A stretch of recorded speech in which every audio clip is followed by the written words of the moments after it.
చేపల పులుసు ఒక్కసారి నేను చూపిస్తాను ఎలా చేయాలో మీరు ట్రై చేయండి, చాలా బాగుంటుంది. ముందుగా ఒక పౌడర్ రెడీ చేసుకుందాం. అందులోకి ఒక 2 స్పూన్స్ ధనియాలు, 1 స్పూన్ జీలకర్ర, హాఫ్ స్పూన్ మెంతులు, ఒక 4 డ్రై చిల్లీ, ఒక 15 to 20 వెల్లుల్లి. సో దీన్ని మనం ఒక చిన్న మంట మీద డ్రై రోస్ట్ చేసుకోవాలి. చేసుకొని దాన్ని మిక్సీ బట్టి పక్కన పెట్టుకోవాలి. ఆ తర్వాత ఇంకొక 3 పెద్ద ఉల్లిపాయలు, ఒక 3 పచ్చిమిర్చిని దాన్ని కూడా సాఫ్ట్గా గ్రైండ్ చేసి పక్కన ఉంచాలి. ఇప్పుడు నేను చూపించేది 1 kg ఫిష్ది. సో మనం ఫిష్ని మంచిగా 2 to 3 టైమ్స్ వాష్ చేసుకోవాలి.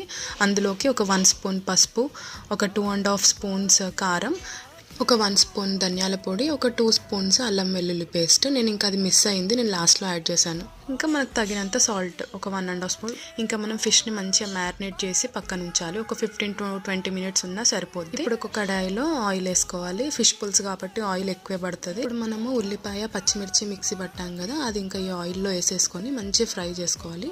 ఒక హాఫ్ స్పూన్ పసుపు, ఒక హాఫ్ స్పూన్ సాల్ట్ వేసుకొని ఆల్మోస్ట్ ఇంకా గోల్డెన్ బ్రౌన్ వచ్చేంత వరకు ఆనియన్ ఫ్రై చేయాలి, మొత్తం పచ్చివాసన పోయేంత వరకు. ఆ తర్వాత ఇంకా 1 టమాటో, పెద్ద సైజ్ టమాటో వేసుకొని టమాటో కూడా సాఫ్ట్గా కుక్ అయ్యేంత వరకు ఉంచాలి, మూత పెట్టి మగ్గించాలి. ఆ తర్వాత మనం మ్యారినేట్ చేసుకున్న చేపలు ఇందులో వేసి, ఇప్పుడు ఈ చేపలు అనేది గట్టిగానే ఉంటాయి కాబట్టి మనం కలుపుకోవచ్చు, పర్లేదు, ఏం విరగవు. సో కొంచెం దీన్ని ఏంటంటే, ఈ ఫిష్ని ఏంటంటే మనం మ్యారినేట్ చేసుకున్న ఫిష్ని కొంచెం ఈ మంట మీద ఒక 1 to 2 మినిట్స్ అట్లా కుక్ చేసుకోవాలి. ఇప్పుడు ఇంకా చింతపండు గుజ్జు చేసుకోవాలి. ఇంకా మనం ఎక్కువ కలపాల్సిన అవసరం లేదు, జస్ట్ ఇట్లా స్పూన్తో కదిపితే సరిపోద్ది. ఆ తర్వాత మనకు పులుసు కన్సిస్టెన్సీకి సరిపడా వాటర్ వేసుకొని, ఇదే స్టేజ్లో మనం సాల్ట్ చెక్ చేసుకొని ఇంకా సాల్ట్ అడ్జస్ట్ చేసుకోవాలి.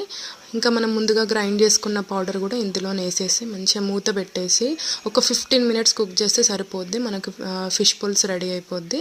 ఇంకా ఆ తర్వాత మనం కొత్తిమీరతో గార్నిష్ చేసుకుంటే చేపల పులుసు రెడీ. ఇది చేసుకున్న రోజు కంటే నెక్స్ట్ డే ఇంకా టేస్టీ ఉంటుంది. ఇలాంటి మరిన్ని వీడియోస్ కోసం నా ఛానల్ని లైక్ చేయండి, సబ్స్క్రైబ్ చేయండి, ఫాలో ఫర్ మోర్.